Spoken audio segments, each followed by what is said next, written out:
The biggest consequence of the lack of security policy is that users do not know how to react to typical and atypical situations.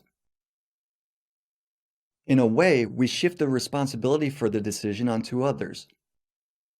But they can't really make such a call because they do not know the working principles of computer systems. In the slide, you can see one of the older solutions which was created to protect users from a piece of malicious software called a keylogger.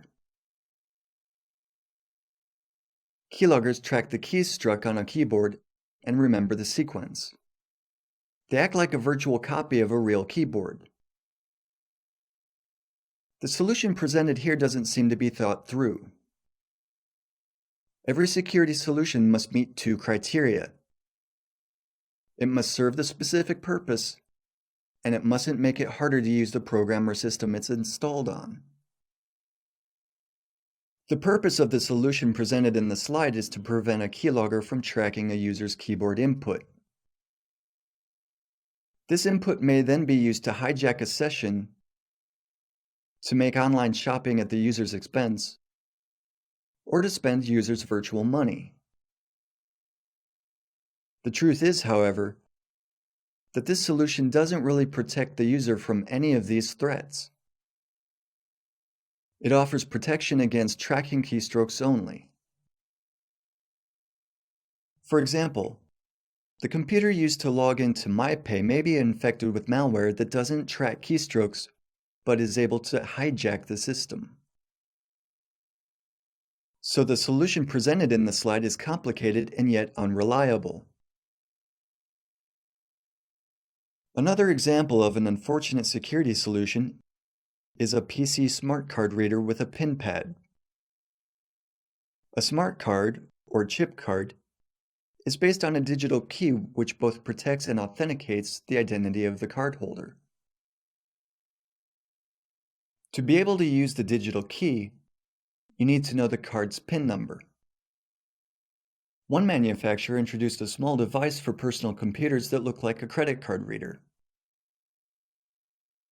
The idea was to use the PIN pad, not the keyboard, to enter the PIN number so that the keylogger couldn't record it. Supposedly, it made it safe to use PC smart cards even if the computer was infected with a keylogger. However, the solution was complicated, impractical, and inconvenient. In reality, it failed to eliminate real threats. Actually, to know the PIN number is not enough to attempt an attack. To use a smart card, you have to know the PIN number, but you also have to possess the actual card. Otherwise, the attack is impossible. A security policy should help you to design smart security solutions. Solutions which won't be annoying and inconvenient.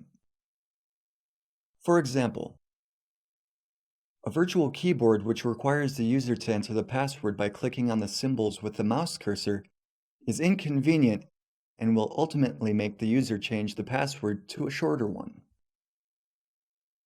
So in reality, it makes the system less secure. Recently, as a consequence of the shift in the approach to the issue, computer security has been viewed as a process, or continuum. The security process should consist of at least 4 elements: protect, detect, react, restore. First, you should define the resource you would like to protect.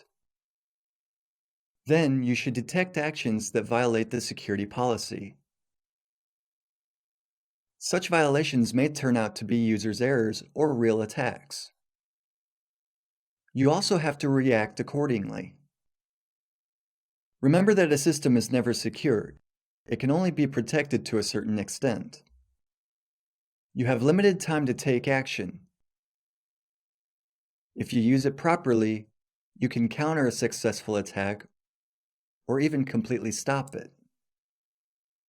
If you fail to use the time you have, all you will be able to do is record the attack. The last element of an effective security process is recovery strategy.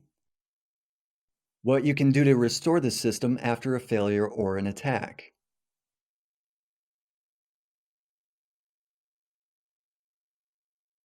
The goal of the security process is not to guarantee that the attack is impossible.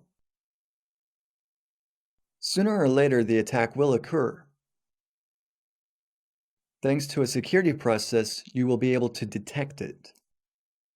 Bruce Schneier, who is a computer security guru and a data encryption expert, used to say security is a process, not a product.